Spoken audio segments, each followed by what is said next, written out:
నమస్తే. ఈరోజు మనము రోజు భగవంతుడి దయ వల్ల ఒక 2 టాక్స్ చేస్తాము అనే ఐడియా అనిపించింది. ఏదో టైం పాస్ అంతే. అదో పెద్ద ఎవరికో ఏదో చెప్దామనో, లేదా మన ఎక్స్‌పీరియన్సెస్ అన్ని ట్రాన్స్‌ఫర్ చేద్దామనో ఉద్దేశం అయితే కాదు. ఏదో మనలో మనం ఒక చదువుకున్నది మాట్లాడుకుంటే బావుంటుంది అనే పద్ధతితోటి మనం మొదలుపెట్టామనమాట.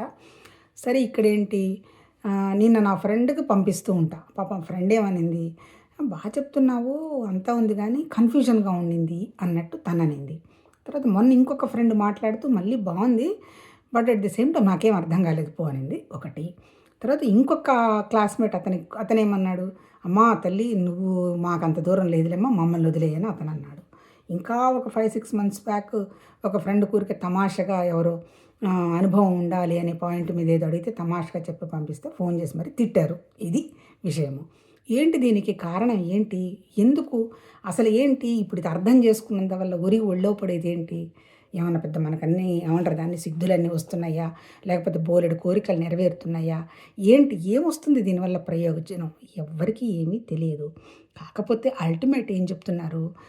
ఎవరికైనా దేని మీదైనా శ్రద్ధ ఉంటే తప్ప శ్రద్ధ లేని వాళ్ళకి ఏ విషయం కూడా ఇష్టంగా ఉండదు. అంతే కదా! ఇప్పుడు నేను ఒక డైమండ్ నగరం కొనుక్కుందాం అనుకున్నాను.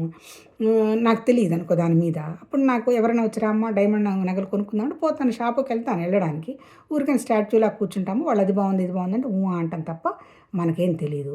పోనీ ఇంకేదైనా లోపలవన్నీ తీసుకొచ్చి చూపించమని అడుగుదామా అంటే అది మనకు తెలీదు కాబట్టి, ఆ శ్రద్ధ లేదు కాబట్టి మనం అడగం. అంటే ఇక్కడ విషయం ఏంది? ఏ విషయానికైనా సరే మనకి శ్రద్ధ ఉండాలి.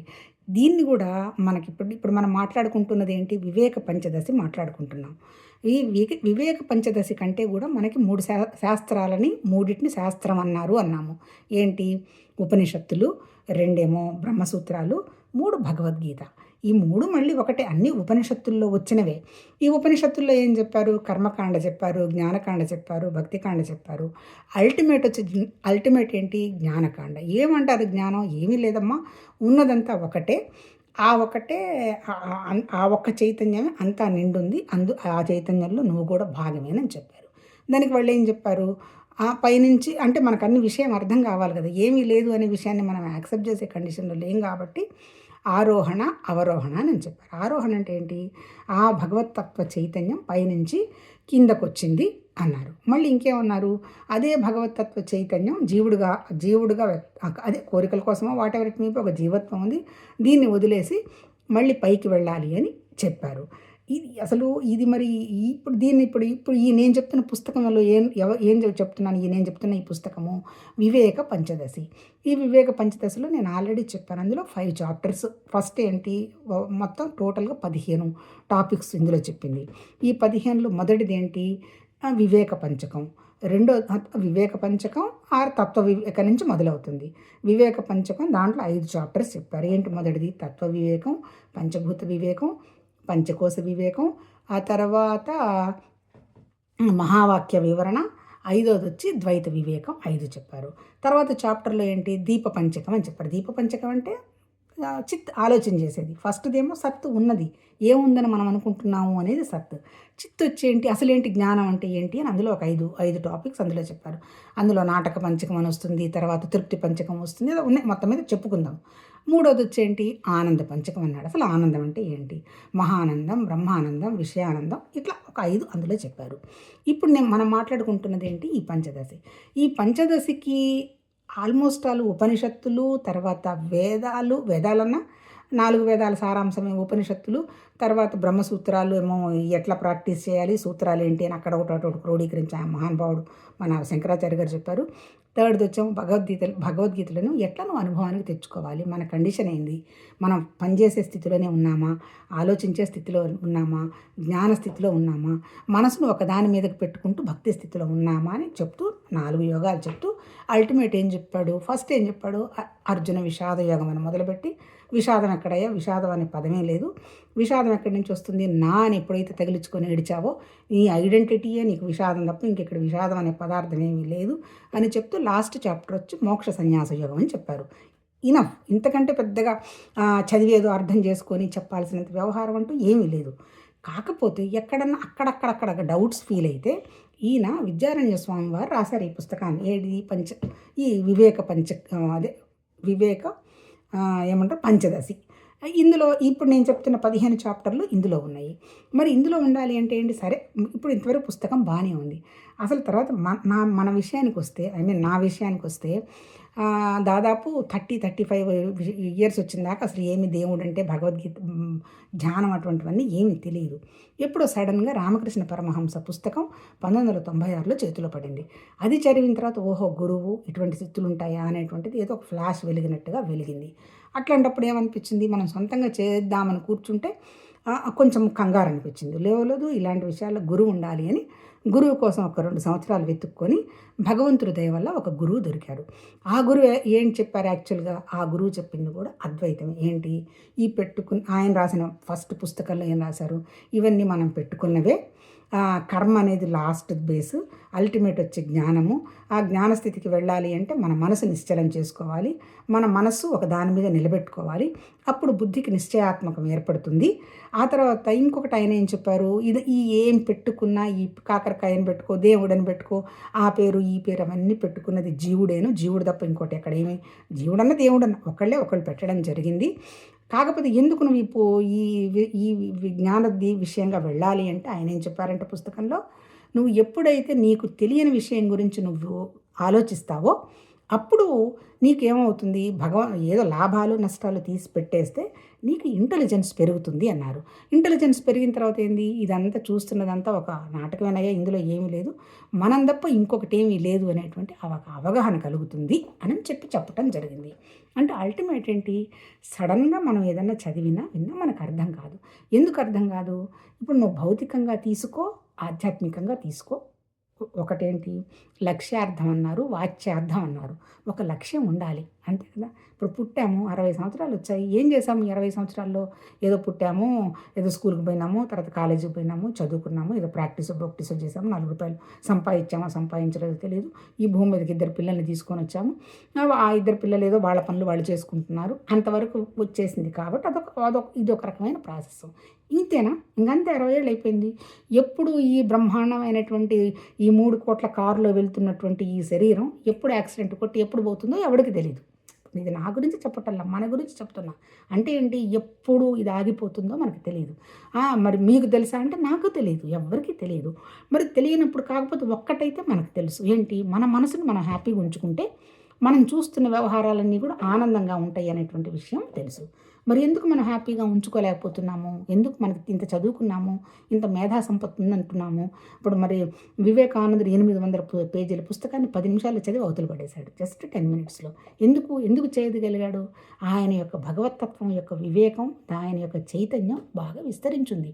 ఎప్పుడో 32 సంవత్సరాలుగా చచ్చిపోయిన శంకరాచారి అసలు అంటే ఇన్ని వేల పేజీల పుస్తకాలు, ఎన్ని పుస్తకాలు రాశారో తెలియనన్ని పుస్తకాలు రాశారు. ఎలా రాయడం జరిగింది అంటే వాళ్ళ చైతన్యం ఆల్మోస్ట్ ఆల్ భగవతత్వ చైతన్యంతో కనెక్ట్ అయి ఉన్నది. ఇప్పుడు మన సంగతి తీసుకుంటే మనకేంటి లక్ష్యము, ఇప్పుడు ఈ మానవ జన్మ తీసుకున్నాము, లేదంటే భౌతికంగా కూడా లక్ష్యం పెట్టుకోవచ్చు, తప్పేం లేదు. లేదు నన్ను ఒక క్రికెట్ ప్లేయర్ అయ్యి నా పేరు తెచ్చుకోవాలి అనుకోవచ్చు, లేదంటే సినిమాల్లో నా అంత గొప్పగా ఎవరు యాక్ట్ చేయకుండా ఉండాల్సినంత అవసరం కూడా చేసి పెట్టుకోవచ్చు. భౌతికంగా కూడా లక్ష్యం పెట్టుకోవచ్చు, కాదని నేను. భౌతిక లక్ష్యానికి ఎండ్ ఎక్కడా, అందుకని ఏం చెప్పారు, నువ్వు భౌతికంగా లక్ష్యం పెట్టుకున్నా, ఆధ్యాత్మికంగా లక్ష్యం పెట్టుకున్నా ఫస్ట్ ఏంటి, దానికి ఏం చెప్పారు వాళ్ళు, నీ లక్ష్యం ఏంటి ఫస్ట్ డిసైడ్ చేసుకో. ఏదో ఒక లక్ష్యం ఉండాలి. ఊరికి చీమలాగనో దోమలాగనో చనిపోవద్దు. ఇన్నాళ్ళు అనుభవించేసాం, ఒక లక్ష్యం పెట్టుకుందాం. ఏదో ఒక లక్ష్యం, నీకు ఏదంటే అది పెట్టుకో. హ్యాపీగా ఉండాలనేది కూడా లక్ష్యమే, తప్పేం లేదు, పెట్టుకో. ఈ లక్ష్యం పెట్టుకున్న తర్వాత లక్ష్యం పెట్టుకుని ఊరికి పెట్టేస్తే కుదరదు, దానికి సాధన అన్నాడు.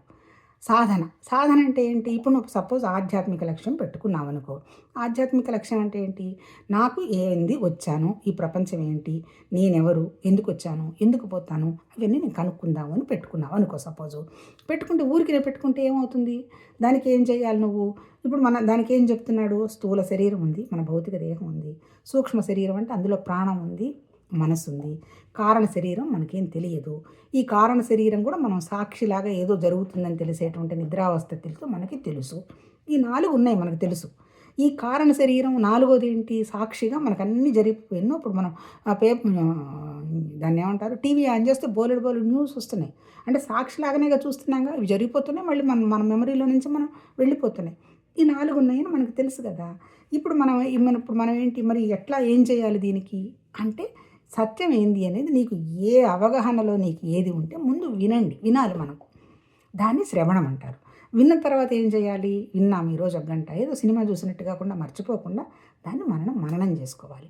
మననం చేసుకున్నప్పుడే మనకు తెలియకుండానే శ్రవణంలోనే భగవంతుడి దయలో అదంతా నాకు తెలియదు కానీ ఒక అనుభూతి వస్తుంది. ఏంటి అనుభూతి? అసలు ఏంటి ఇదంతా? ఇంత కంఫర్ట్ ఇట్లా చెప్తున్నారే, ఇంత ఉందా? ఇదేంటి అనేటువంటి ఒక ఆనందం వస్తుంది. ఆ అనుభూతిని మనం విన్నాం కదా, విన్నదాన్ని శ్రవణం చేశాం కదా, శ్రవణం చేసిన దాన్ని మననం చేశాం కదా, మననం చేశాన్ని వదిలేయకూడదు, దాన్ని నిధిధ్యాస చేయాలి. నిధిధ్యాసం అంటే ఏంటి? ఒక ధ్యాన స్థితిలో ఉండడం. ఇప్పుడు మనం కూడా ఇప్పుడు అందరం ప్రతి మనిషి ఈ భూమి మీద ప్రతి వాళ్ళు ఒక ధ్యాన స్థితిలోనే ఉంటారు, అంతే కదా. నీకు ఏ కోరిక ఉంటే ఆ ధ్యానంలో ఉంటాం. కాకపోతే దాన్ని పర్మనెంట్గా ఉండంగా నువ్వు పెట్టుకున్న లక్ష్యం కరెక్టా కాదా అని నీ మనసుకు పర్ఫెక్ట్గా తెలియాలి కదా. అది నశించే లక్ష్యమా, పర్మనెంట్ లక్ష్యమా అని పెట్టుకోవాలి. అప్పుడు ఆ లక్ష్యం పెట్టుకొని ఆ లక్ష్యానికి సంబంధించిన వ్యవహారం అంతా నువ్వు కలెక్ట్ చేసుకుంటే దాన్ని వాచ్యార్థం అంటారు. అంటే వాచ్యార్థం అంటే ఏంటంటే సబ్జెక్ట్ గ్యాదర్ చేయడం. అంటే నువ్వు ఏది పెట్టుకున్నావో దాన్ని మనకి ఆల్రెడీ ఆయన ఎవరు వివేకానందుడు చెప్పారు కదా, నువ్వు పడుకున్నా, లేచినా, కూర్చున్నా దాని మీదనే ఫోకస్ పెట్టి చెబితే నువ్వేమనుకుంటే అది అవుతుంది. ఫోకస్ పెట్టాలి అంటే ఏంటి? మనసును నువ్వు నిలపాలిగా. ఫోకస్ పెట్టాలంటే వేరే వాటన్నిటి మీద ఇప్పుడు మన పరిస్థితి ఎట్లా ఉంది? మన మనస్సు అనేటువంటి ఒక ఈ బోలెడు విండోస్ ఓపెన్ అయ్యి ఉన్నాయి. ఒక విండోలో కాదు, ఎన్ని విండోస్, తెల్లవారి నిద్ర లేచిన దగ్గర నుంచి ఎన్ని విండోస్ ఉన్నాయో మనకే తెలియదు. కాసేపు యూట్యూబ్ అంటాం, కాసేపు వాట్సాప్ అంటాం, కాసేపు సినిమా అంటాం, కాసేపు ముచ్చట్లు అంటాం, లేదంటే కాసేపు వాడు సంపాదించాడు, వీడు సంపాదించాడు, లేదా సాయంత్రం పార్టీకి పోదామంటాం, లేదంటే షాపింగ్ పోదామంటాం. ఇవన్నీ విండోసే. ఈ విండోస్ అన్నిటిని మనం ఏం చేయాలి? అన్ని విండోస్ పెట్టుకో కానీ ఆ విండోస్ని నీకు అవసరమైన విండోనా, అనవసరమైపోయిన విండోస్ అని పట్టుకొని సెలెక్ట్ డిలీట్ నేర్చుకోవాలి మనం. సెలెక్ట్ డిలీట్ నేర్చుకుంటే ఏంది? ప్రపంచాన్ని వదిలేయమని ఎవడు చెప్పడు. ప్రపంచం ఇప్పుడు నేను చెప్తాను ఈ టాపిక్ ఎంత వండర్ఫుల్గా ఒక్కసారి విన్నా నాకు ఇది చాలా అనిపిస్తుంది అనమాట.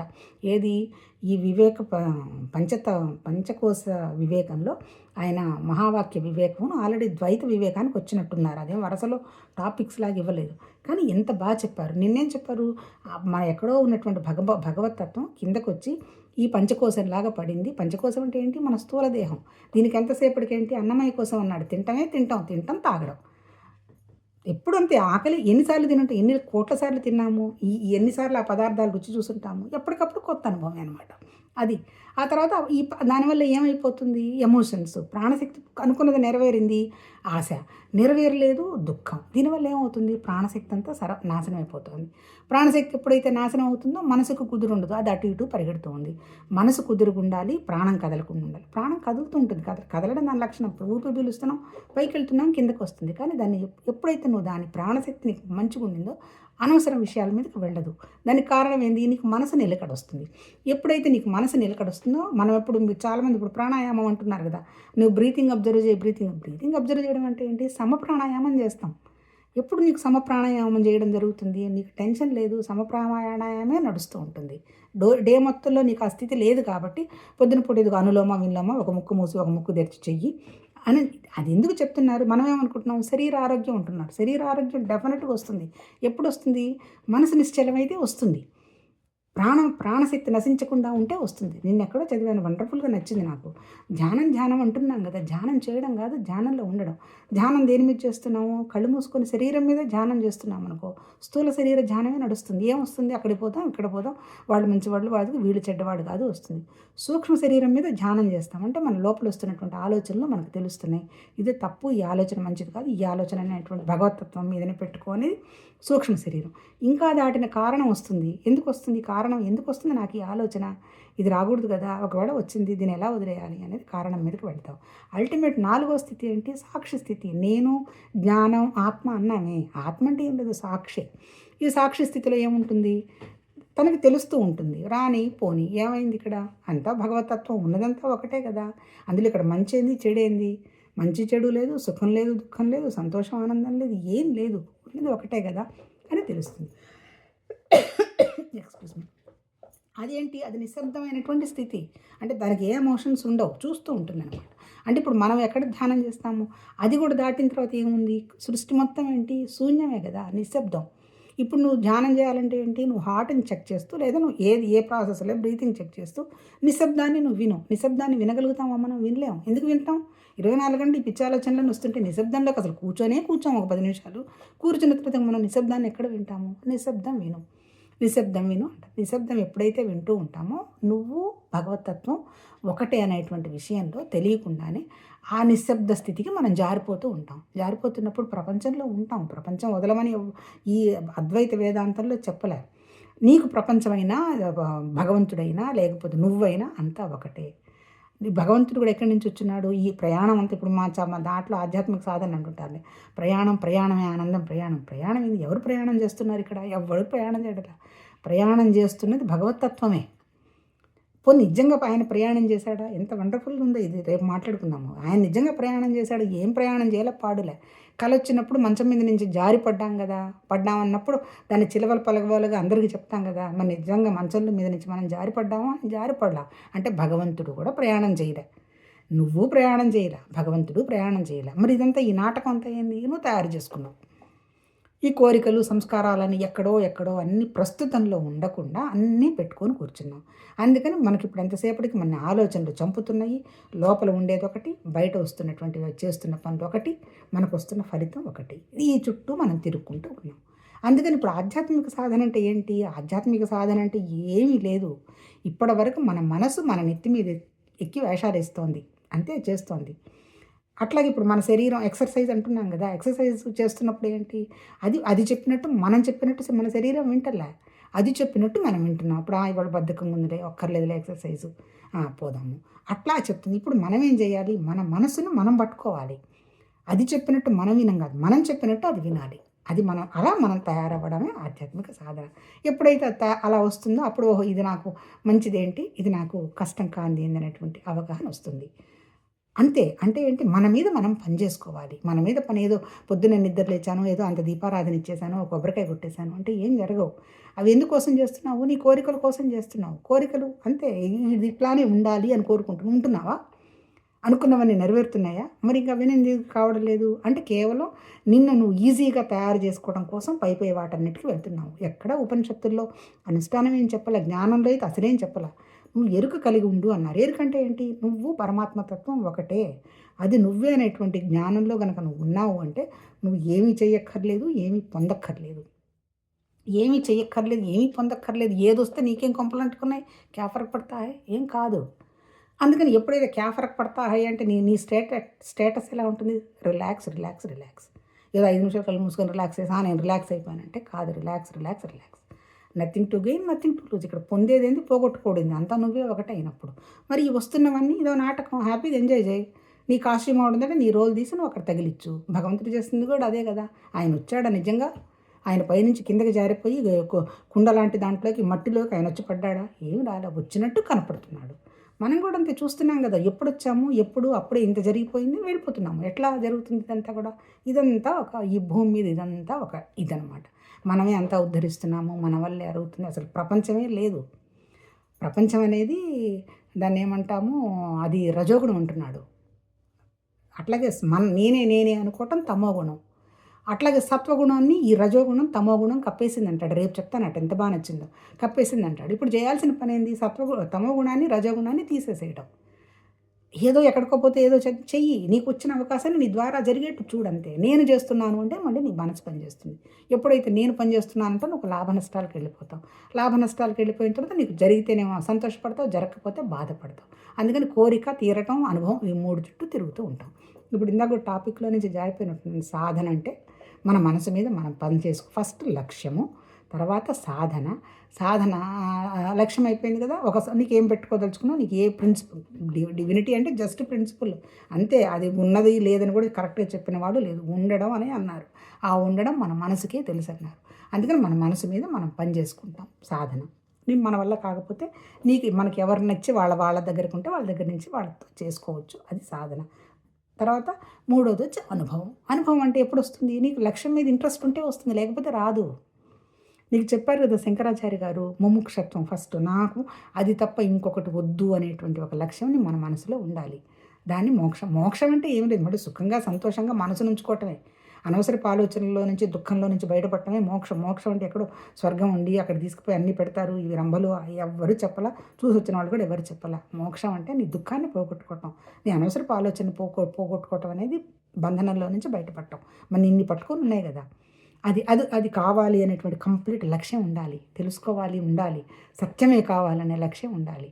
అది వచ్చిన తర్వాత అప్పుడు నీ మనసు మీద నువ్వు పని చేసుకుంటాం మొదలు పెడతావు. ఏమున్నాయి మనసుకున్నటువంటి నెగటివ్నెస్? మనసుకు శమ, దమ, ఉపరతి, శ్రద్ధ, తితిక్ష, సమాధానం అన్నాడు. అంటే ఏంటి? మనసు ఇంద్రియాలు పనిచేస్తున్నాయి 24/7. ఈ ఐదేగా ఇంద్రియాలు, జ్ఞానేంద్రియాలు, 5 పంచేంద్రియ కర్మేంద్రియాలు అన్నాక ఎప్పుడు అవి చూడటం, ఇటు చూడటం, అవి మాట్లాడటం, ఇవే గోల. అందుకని ఇప్పుడు ఇంద్రియాల మీద నీ ఇంద్రియాలను చిన్నగా వీటిని బుజ్జగిస్తూ వీటిని చిన్నగా లోపలికి తీయాలి. మనసుని చిన్నగా లోపలికి తీసుకోవాలి. ఏదైనా దుఃఖపడుతుంది, ఎందుకు దుఃఖం? ఇవన్నీ సహజమే కదా, మనం కూడా చేసి వచ్చిన వాళ్ళమే కదా ఇవన్నీ. ఇప్పుడు నీకు పాపం ఏంటి, పుణ్యం ఏంటి, మంచి ఏంటి, చెడు ఏంటి, ఎందుకు ఇదంతా? ఏదో ప్రపంచం అయిపోతుంది, ఎందుకు అసలు ఇదంతా మనకి గోల? మనమేమైపోతున్నాం? నీ సంగతి నీకేమైనా పిసరంత తెలుసా? కనుక్కో, ట్రై చేయి. సమాధమ, నీ మనసుని ఇంద్రియాలు లోపలికి తీసుకో. ఉపరతి, తితిక్ష, సమాధానం, లోపల ఏం జరుగుతుందో గ్రహించుకో. బయట లోపలను గ్రహించుకొని పద్ధతి ఉంటే బయట కూడా అదే కంఫర్ట్ ఉంటుంది. నువ్వు లోపల ఏం చూస్తావో బయట నీకు అదే జరుగుతుంది. అంతకంటే ఎవ్వరు ఏం చెప్పడం. ఎందుకంటే అది నువ్వే భగవతత్వం కాబట్టి. అదైపోయిన తర్వాత శ్రద్ధ లేని వాడికి ఏమీ రాదు. నీకు ఎందులో శ్రద్ధ పెట్టుకున్నావో అందులో పర్ఫెక్ట్గా శ్రద్ధ ఉండాలి. ఏదైనా సరే శ్రద్ధ అయిపోయిన తర్వాత సమాధానం అన్నాడు. సమాధానం అంటే బ్యాలెన్స్, సమాధి. సమాధి అంటే ఏముంది? కళ్ళు మూసుకుంటే ఇదంతా ఏం లేదనే విషయం నీకు ఒక అవగాహనకి రావడం సమాధి. ఇవైపోయిన తర్వాత నీకేమొస్తుంది? స్వర్గం, నరకం వస్తుంది అని ఎవరు చెప్పాలా. శంకరాచార్య గురువు చెప్పాలా. వివేక్ చూడమని రాసిన అద్భుతమైన పుస్తకంలో ఆయన ఏం చెప్పాడు? ఏమొస్తుంది? వైరాగ్యం, వివేకం వస్తుంది అన్నాడు. ఇప్పుడు మనం చదువుతున్న పంచదశి పుస్తకం అదే. వివేకం తెచ్చుకోవాలి. వివేకం ఏంటి? ఏం లేదు, అంతా ఉన్నది మనమే. ఉన్నంత వరకు ఆ పరమానందం, ఈ పరమానంద స్థితిలో ఉంచడానికి మనం ప్రాక్టీస్ చేయడానికి మన అడ్డుపడుతున్నవి ఏమిటి అని గ్రహించాలి. అది ఎప్పుడు వస్తుంది నీకు? ఆ పరమానంద స్థితికి నువ్వు వెళ్ళాలంటే నీకు రావాల్సింది వైరాగ్యం. ఇప్పుడు పంచకోశ వివేకంలో మొట్టమొదటి అన్నమయ్య కోసమే మనలో ఉన్నటువంటి చిన్న విషయమే మనం దాటలేదనుకో, పరమానందానికి ఎక్కడ వెళ్తాం? అన్నమయ్య కోసం ఇందులో ఉప్పు ఎక్కువైంది, కారం తక్కువైంది, ఇది బాగలేదు, ఇది మంచిది, వీళ్ళు చెడ్డవాళ్ళు, వాళ్ళు మంచివాళ్ళు, వాళ్ళు ఏదో చేస్తున్నారు, వాళ్ళు చేసేవని కరెక్ట్ కాదు. ఇవన్నీ కోశాలు. పంచకోశాల్లో మొట్టమొదటి అన్నమయ్య కోసం ఆహారం, ప్రాణం వచ్చి అన్నమయ్య కోసం వచ్చి ఏమంటారు దాన్ని, పుట్టడం, చావడం, ముసలితనం, వృద్ధాప్యం, ఇవన్నీ కూడా అన్నమయ్య కోసం. అంతే కదా. మనం చూడండి, మనం ఇప్పుడు 60 ఏళ్ళు దాటిపోయాయి కదా, ఎట్లా వచ్చాయి? మనం పుట్టినట్టున్నాము అంటే శరీరానికి ఇవి సహజం. జననం, మరణం, అనారోగ్యం, వృద్ధాప్యం, ఈ 4 తప్పవు. 2 ప్రాణానికి ఏంటి? దీనికి ఎప్పుడు ఆకలి, దాహం, దప్పిక. నీకు ఎప్పుడు ఎక్కువ టెన్షన్ ఉంటుందో అప్పుడు ఇంకా తినాలనిపిస్తుంది. ఎప్పుడు నీకు భయం వస్తుందో అప్పుడు ఇంకా తాగాలనిపిస్తుంది. అది ప్రాణం లక్షణం. నీ మనసు నిశ్చలమైతే ఈ 2 లక్షణాలు తగ్గిపోతాయి ఆటోమేటిక్గా. మూడోది వచ్చేసేసి ఇందులోనే మళ్ళీ ఈ ప్రాణమయంలోని ఇంకోటి ఏంది? ఎప్పుడు పోలిక. వాళ్ళిట్లా, వీళ్ళిట్లా, నేనిట్లా, నా అంత వాళ్ళు అద్భుతమైన వాళ్ళు ఇంకెవరు లేరు, నేనే, నా వాళ్ళు గొప్ప, నేను గొప్ప అని అది తీవ్రంగా ప్రతి చోట కంపేర్ చేసి పేర్చుకుంటూ ఉంటుంది. అది కూడా నేను చెప్తున్నది కాదు, అది అక్కడ ఉపనిషత్తుల్లో చెప్తుంది. పోలిక ఎప్పుడైతే వస్తుందో ఈర్ష్య వస్తుంది. ఈర్ష్య వస్తే వాళ్ళు గొప్ప, మనకంటే గొప్ప వాళ్ళ దగ్గరికి పోతేనేమో అతి వినయ విధేయతలు నటించడం, మనకంటే తక్కువ వాళ్ళని చూస్తేనేమో చీచాన్ని తీసి పారేయడం. బ్యాలెన్స్ లేదు. అందరం ఒకటే కదా. ఎవడు చేసి ఇప్పుడు యూఎస్లో ఉన్నాము, హాయిగా బాత్రూమ్ గడికి వాడు కూడా వచ్చేసి హాయ్ పాస్, హాయ్ బాబా అంటారు, అటు ఇటు షేక్ హ్యాండ్ ఇచ్చుకుంటారు, వెళ్ళిపోతారు. అన్ని చోట్ల మంచి ఉంటుంది, చెడు ఉంటుంది. వాడు తక్కువ పని చేస్తున్నాడు అని వాడు ఏం ఫీల్ అవ్వడు. వాంటంగా వాడు కావాలని చేస్తున్నాడు ఆ పని అంటాడు వాడు, చదువుకున్నా కానీ. అట్లా అంటే అది ప్రాణమయ కోసం. తర్వాత నెక్స్ట్ వచ్చి మనోమయ కోసం. దీనికి ఎంతసేపు అహం, ఇప్పటిదాకా ఏం భయం. ఎప్పుడైతే ఏమొస్తుందో పుట్టడు. సృష్టికి కారణం ఏంటి? కోరిక, భయం. ఇప్పుడు మనం కూడా పుట్టినప్పటి నుంచి పుడుతూనే 4 జరుపుకుంటూ పాలు తాగడం మొదలుపెట్టాం, ఏడ్చాం, భయం, ఏదో ఉంది నేను గాంధీ అని. ఆ పుడుతూ పెట్టుకున్నటువంటి భయము, కోరిక చచ్చిందాకా మనం మొదలెట్లా. అంతేగా. ఎప్పుడైతే నీకు భయం ఉంటుందో ఏముంటుంది? అహం పెరిగిపోతూ ఉంటుంది. నేను గొప్ప అంటావు. ఈ గొప్ప చెప్పడానికి కారణం ఏంటి? నీ లోపల నీకున్నటువంటి అంతర్గతంగా ఉన్న భయం.